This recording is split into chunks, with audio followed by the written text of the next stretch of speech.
आपके लोकप्रिय चैनल पर आपका फिर से स्वागत है। हम लोग अपनी कक्षा को आगे बढ़ाते हैं।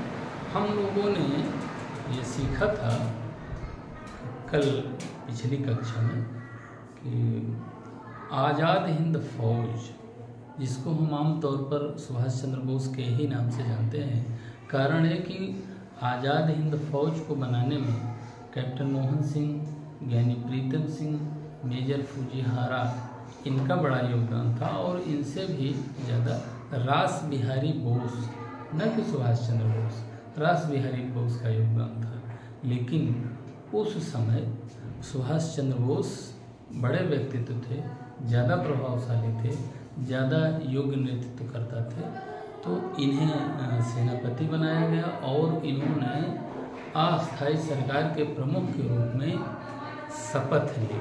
शपथ किस बात की थी? इस बात की शपथ, मैं अपने 38 करोड़ देशवासियों की स्वतंत्रता के लिए अंतिम श्वास तक, माने जितना मुझसे प्रयास हो सकता है उतना मैं कोशिश करूँगा। और उस कोशिश के लिए आपने देखा था कि जब उन्हें नज़रबंद किया गया था कलकत्ता के उनके खुद के घर में, तो उन्होंने कैसे अपनी वेशभूषा बदल करके जियाउद्दीन के रूप में कलकत्ता से पेशावर पहुँचे थे। वहाँ से चूँकि अब फिर यूरोप जाना था, खास करके जर्मनी उनका लक्ष्य था, तो ओरलैंडो मोसेट्टा के नाम से नया पासपोर्ट, दूसरा स्वरूप बना के ईसाई नाम रख करके वहाँ पहुँचे, जर्मनी की मदद लिए। आपको यह भी पता है कि जब द्वितीय विश्व युद्ध हो रहा था तो उसमें मित्र राष्ट्र और धुरी राष्ट्र दो समूह एक तरह से लड़ रहे थे। यद्यपि उसके कई कारण रहे हैं, उसकी चर्चा किसी अन्य दिन हो जाएगी। लेकिन यहाँ ये था कि हम उस समूह से जुड़ें, हम मतलब सुभाष जी का सोचना था कि हम उस समूह से जुड़ें जिसमें ब्रिटेन के विरोधी लोग हों, माने जापान, जर्मनी, ये लोग सबके सब धुरी राष्ट्र थे और इनके खिलाफ जो लोग थे ब्रिटेन या उनके संगी साथी, वो सब मित्र राष्ट्र कहे जा रहे थे। तो उनका यह मानना था कि यदि हम ब्रिटेन के दूसरे वाले समूह से जुड़ करके और उनसे समर्थन हासिल करें तो हम अपने देश को आज़ाद करा सकते हैं। यद्यपि ये माना जाता है जो यहाँ के स्थानीय नेतृत्वकर्ता थे या उस समय जो उनसे प्रतिस्पर्धा रखते रहे हों, उन्होंने उनकी देशभक्ति पे तो प्रश्न नहीं उठाया, लेकिन एक दो जगह इतिहास के पुस्तकों में इन्हें गुमराह देशभक्त कहा जाता है, जबकि ये उचित नहीं है। कहाँ गुमराह देशभक्त हैं वो? इस नाते कि उन्होंने तो अपनी अच्छी से अच्छी सेवा को छोड़ करके, आपने कल ही देखा था, हमने बताया कि ग्रेजुएट होने के जस्ट बाद वो ICS की परीक्षा में बैठे, उस समय की कठिनतम परीक्षा, और उसमें सफलता प्राप्त की। चाहते तो अच्छे से अपना जीवन बिताते, लेकिन केवल अपने लिए ही नहीं जिए बल्कि अपने 38 करोड़ देशवासियों के लिए उन्होंने अथक बलिदान दिया। कितना कुछ किया आपने देखा है। और अपने कृत्यों के चलते ही जो संस्था रास बिहारी बोस ने बनाई थी आज़ाद हिंद फौज के नाम से, उसका सेनापति तो इन्हें सौंप करके एक तरह से उस फौज का भी गौरव बढ़ाया। लेकिन दुर्भाग्य से द्वितीय विश्व युद्ध में जर्मनी को भी पराजित होना पड़ा। जापान जो दक्षिण पूर्व एशिया को जीतते लगभग भारत के मुहाने पर खड़ा था, अंडमान निकोबार के कुछ द्वीपों को जीत भी चुका था, जीत करके उसने आज़ाद हिंद फौज को सौंप दिया था, उसको भी पांव पीछे हटाना पड़ा। अंततः बैंकॉक से टोक्यो जाते समय फार्मोसा माने ताइवान द्वीप पर बताया जाता है कि 18 अगस्त 1945 को सुभाष बाबू का विमान दुर्घटनाग्रस्त हो गया, जिसमें उनकी दुखद मृत्यु हो गई, ऐसा कहा जाता है। जबकि एक मान्यता यह भी है कुछ साक्ष्यों के आधार पर कि वो मरे नहीं, बल्कि वो अपना भेष बदल करके भारत के ही विभिन्न स्थानों पर गुमनाम जिंदगी जीते रहे, ऐसा माना जाता है। लेकिन आज की डेट में जो एथेंटिक है वो यही कि 18 अगस्त 1945 को विमान दुर्घटना में उनकी मृत्यु हो गई। और जो सुनने सुनाने में बातें आई हैं वो यह है कि वो इसके बाद जीवित रहे। एक खैर विवाद का विषय है, इसका जब हल होगा निश्चित रूप से जो एथेंटिक आएगा तो हम लोग उसको जानेंगे। लेकिन आज हम दोनों पक्षों को जानते हैं। फिर क्या हुआ?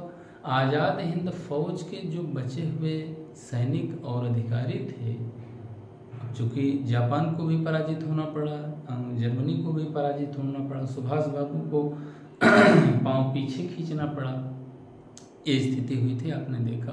तो जो आज़ाद हिंद फौज के सैनिक या अधिकारी लोग थे, उनकी सामत आ गई। कैसी सामत आ गई कि उन पर अंग्रेजों ने राजद्रोह का मुकदमा लगाया। आज उसी चीज़ की चर्चा हम लोग अपने पाठ में करते हैं, देखते हैं और उससे सीखते हैं। सीखना क्या होता है कि जब हम किसी पाठ को, विषय को ठीक से पढ़ें तो उसमें जो निहित शिक्षा है, अगर हम उसको आत्मसात न कर सके तो पढ़ाई मात्र कागज़ पर लिखे हुए शब्दों का केवल पढ़ना रह जाएगा, या उसको पढ़ करके किसी तरह से परीक्षा पास करना रह जाएगा। जबकि परीक्षा पास करने के साथ साथ एक जागरूक नागरिक होने के नाते हमको उसमें निहित पाठ यानी सीख को भी जानना समझना चाहिए, जिससे कि हम उन भूलों से, उन चीज़ों से सीख भी सकते हैं और भविष्य में एक समझदार नागरिक के रूप में हम उभर सकते हैं, जो हमारी शिक्षा का एक तरह से मूल लक्ष्य है। आइए देखते हैं कैसे होता है। ये चित्र आप देख ही रहे हैं। एक मुकदमा चलाकर अंग्रेजों ने अपनी कब्र खोद ली। ठीक, ऐसा दिख रहा है। ये आपका लाल किला दिख रहा है, जिससे आप लोग खूब परिचित ही हैं। इस पे शान से हमारा तिरंगा लहरा रहा है। ये जो लाल किला बना दिख रहा है, इस पर भी थोड़ी डिबेट है, लेकिन आज की डेट में तो इसको मुगल शासकों ने ही बनाया था। लेकिन ऐसी धीरे धीरे मान्यताएं आ रही हैं कि बनाया किसी और ने था और मोहर और ठप्पा किसी और ने लगा दिया। खैर किसी दिन इस पर चर्चा हम लोग कर लेंगे, लेकिन आज की डेट में तो यही है कि इसको मुगलों ने बनाया था, क्योंकि हमारी इतिहास की पुस्तकें हमें यही सिखा रही हैं। ठीक, तो ये तो किसी और दिन, लेकिन हम लोग देख रहे हैं कि लाल किला सामने है, इसी पे मुकदमा चलाया गया था। और ये पेपर्स की कटिंग से है, ये हमारे जो अधिकारी लोग हैं जिन पे मुकदमा चला था उनके चित्र हैं। तो ये देख रहे हैं नवंबर 1945 में घटना हुई थी, आप ये देखें। ये आपको ख्याल होगा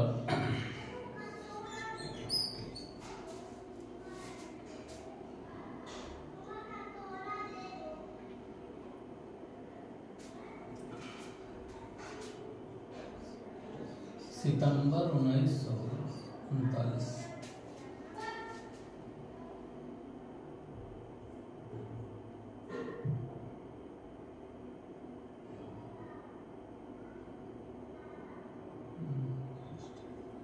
सितंबर 1939 से द्वितीय विश्व युद्ध शुरू हुआ और सितंबर 1945 तक चला।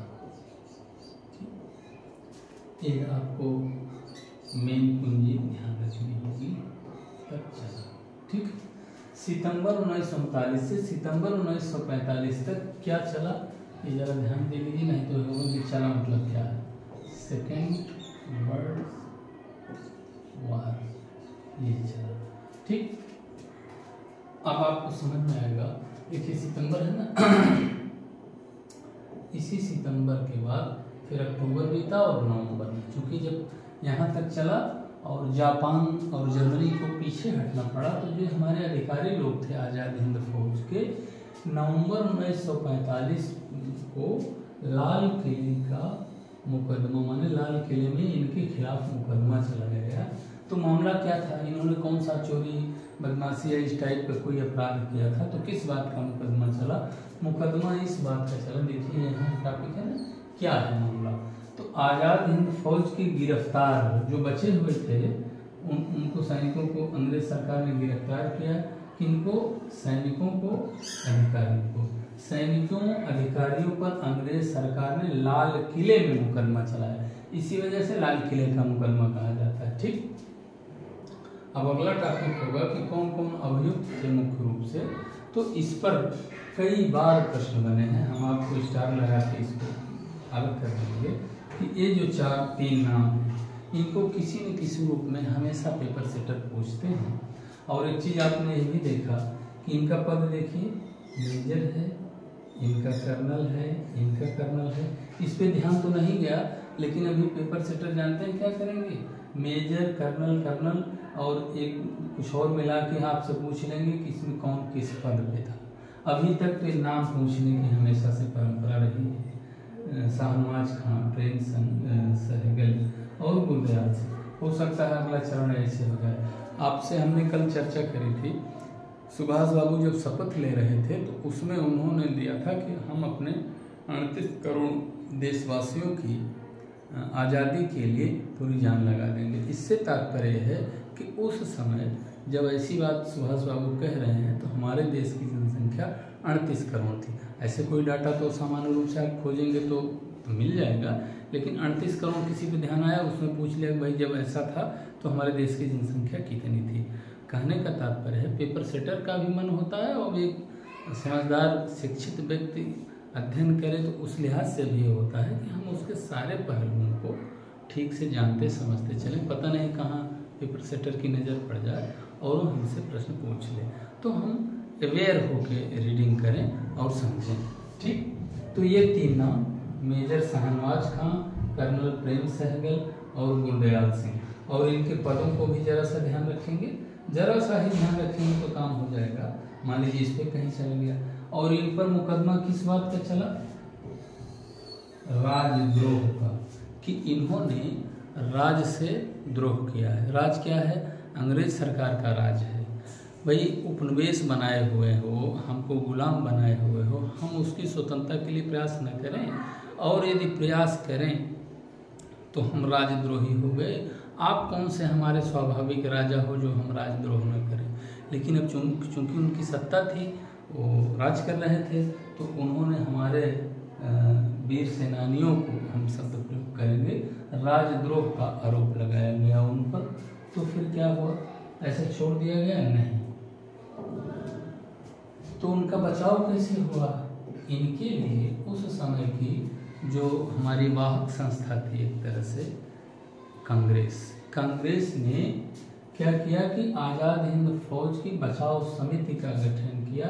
ये बड़ा महत्वपूर्ण होता है, कई बार प्रश्न बना है।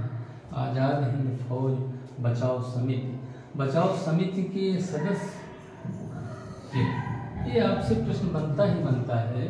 भोला भाई देसाई पर कई बार प्रश्न बना है, इन पर बना है। माने ये पांचों के पांचों नाम हमें बिल्कुल याद रखना चाहिए। भोला भाई देसाई को तो कई बार पूछा है, लेकिन इन 5 नामों को हम बराबर ध्यान से रख लेंगे, इस नाते कि किसी भी लोग उसमें सदस्य को किसी भी रूप में पूछ ले तो ये तो अनुमान करना मुश्किल होता है, लेकिन यह कि इनको पूछते हैं, ये परंपरा से रही है। तो हम इन 5 नामों को ठीक से याद कर लेंगे। भोला भाई देसाई हैं, इनका ही मुख्य दायित्व था, नेतृत्व करते थे तेज बहादुर सप्रू, कैलाश नाथ काटजू, अरुणा आसफ अली और जवाहरलाल नेहरू भी चूँकि बैरिस्टर थे, तो ये भी बताया जाता है कि काली कोट पहन करके सुनवाई के दिन ये भी उपस्थित होकर के अपनी दलीलें दिया करते थे, ऐसा है इसमें है।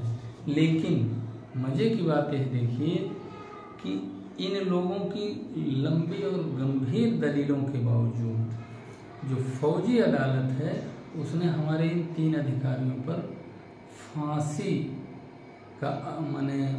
फांसी की सज़ा तय कर दी, मुकर्रर कर दी। हम देखेंगे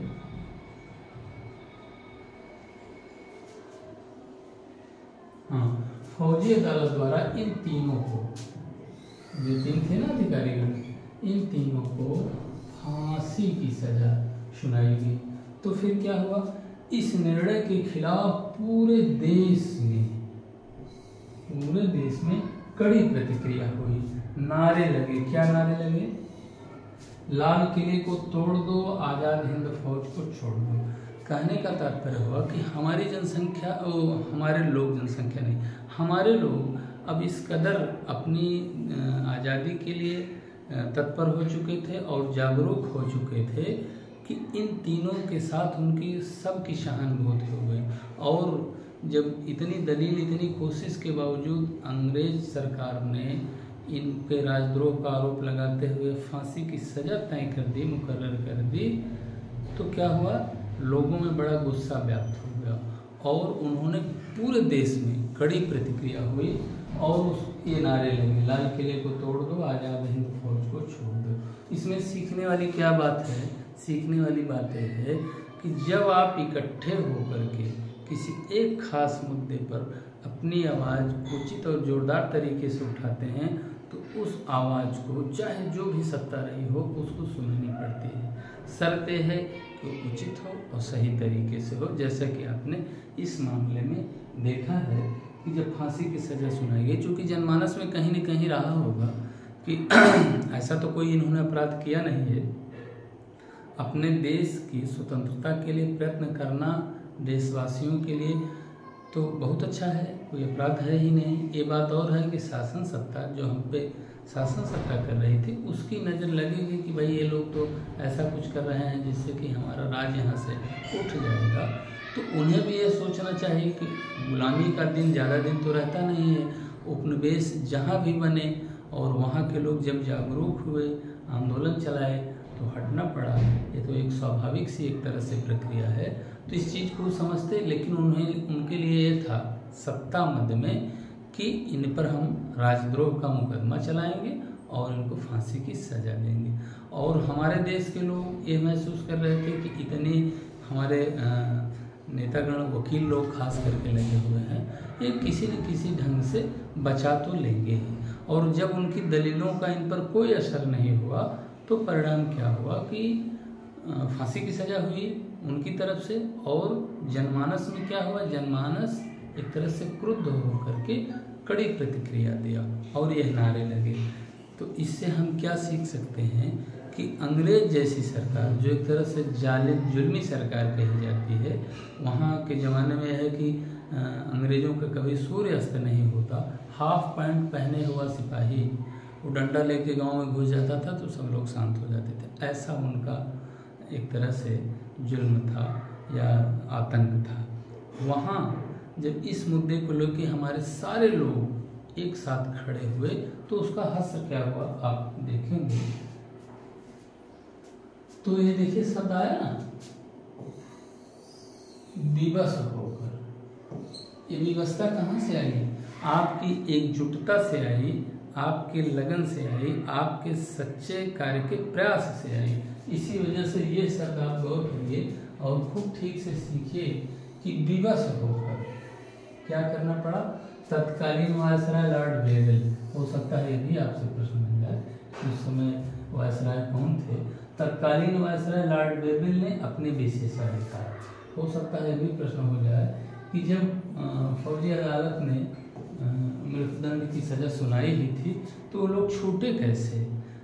तो वायसराय के पास कुछ अपने विशेषाधिकार होते हैं, जैसा कि आज आप देखते हैं कि आपके राष्ट्रपति और राज्यपाल के पास जो सज़ा पाए हुए लोग हैं उनके पास क्षमा करने का एक अधिकार रहता है। उसके लिए इस वजह से विकल्प छोड़ दिया गया कि दुर्भाग्यवश नीचे की कोर्टों से लेकर ऊपर तक कोई ऐसा मुकदमा चल जाए जिसमें किसी खास अभियुक्त को सज़ा हो गई हो तो एक बार अपील का या फिर क्षमा पाने का अवसर रह जाए।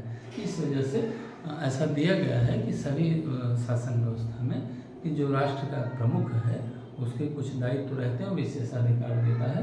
तो उसी विशेषाधिकार के तहत इनकी मृत्युदंड की सज़ा को माफ़ करना पड़ा। देखा ना, ये आपकी एकजुटता और प्रयास का परिणाम है कि विशेषाधिकार का प्रयोग करके इनको माफ़ करना पड़ा। ठीक है, तो आपने देखा कि कैसे हम लोगों ने शुरुआत से यात्रा करते हुए आज आज़ाद हिंद फौज के सिपाहियों को बचाते हुए और उन पे जो मुकदमा चला उसको देखा, हम लोगों ने कौन कौन बचाया उसको देखा, कौन कौन से अधिकारी थे वो देखा, अधिकारियों पर किस बात के लिए मुकदमा चला, राजद्रोह का केस। और हमारी खूब दलीलों के बावजूद, प्रयास के बावजूद जब उनकी मृत्युदंड की सज़ा दी गई तो उस सज़ा के खिलाफ लोग कैसे इकट्ठे खड़े हुए और उस खड़े होने का असर हुआ यह कि अंग्रेज़ों को विवश होकर के, विवश शब्द प्रयोग हो रहा है, विवस्था मतलब आप समझते ही हैं कि जब कुछ न सूझे कि अब क्या करें, ऐसी दशा आपने ला दी, माने आपकी एकजुटता ने ला दी, आपके आंदोलन ने ला दी, तो उन्हें भी माफ़ करना पड़ा। हमारे लाल किले के जो मृत्युदंड पाए हुए अधिकारी थे उनको माफ़ करके छोड़ना पड़ा। उससे दो बातें स्पष्ट हुई। एक तो यह लग गया कि भारतीय जनता अब अपने सैनिकों और सैन्य अधिकारियों के साथ है, एक तथ्य। दूसरी चीज़ उन्हें यह पता चल गया कि सैन्य बल और पुलिस बल के पर ही तो हम लोग यहाँ शासन करते थे, अब इनकी निष्ठा हमारे साथ कतई नहीं रह गई, वे अब अपने देशवासियों के साथ एकजुट हैं, ऐसा भी उन्हें भान हो गया। और इसी मुकदमे के बाद और ख़ास करके भारत छोड़ो आंदोलन के बाद जो एहसास हुआ वो तो हुआ ही, इस मुकदमे के बाद उन्हें लगभग एहसास हो गया कि अब भारत से बोरिया बिस्तर बांधने का समय आ गया है, और उन्होंने लगभग तैयारी कर ली कि अब भारत से हमको चले जाना चाहिए। और आप आगे की घटनाओं में देखेंगे कि बताया जाता है कि जून 1948 से पहले हम हर हाल में भारत को छोड़ देंगे, ऐसा उन्होंने स्वयं प्रोफेसी करी थी, भविष्यवाणी की थी कि हम इससे पहले छोड़ देंगे और उससे तक छोड़ देंगे। आपने देखा कि उससे पहले ही अगस्त 1947 में ही हमको स्वतंत्रता मिल गई, ये आपके प्रयास से ही होगा। तो आज हम लोग इतना ही सीखते हैं, जैसे वो कौन अधिकारी लोग थे उस पर ध्यान रखेंगे, तिथियों पर ध्यान रखेंगे, क्या घटनाक्रम घटा था उसका ध्यान रखते हैं, और जो बचाव समिति के सदस्य रहे हैं उनका ध्यान रखेंगे, सदस्यों का। उससे प्रश्न बार बार बनते हैं तो उसका हम लोग ध्यान रखेंगे। अब अगली कक्षा में मिलते हैं तो इस बात को फिर आगे बढ़ाते हैं, ठीक है। बस।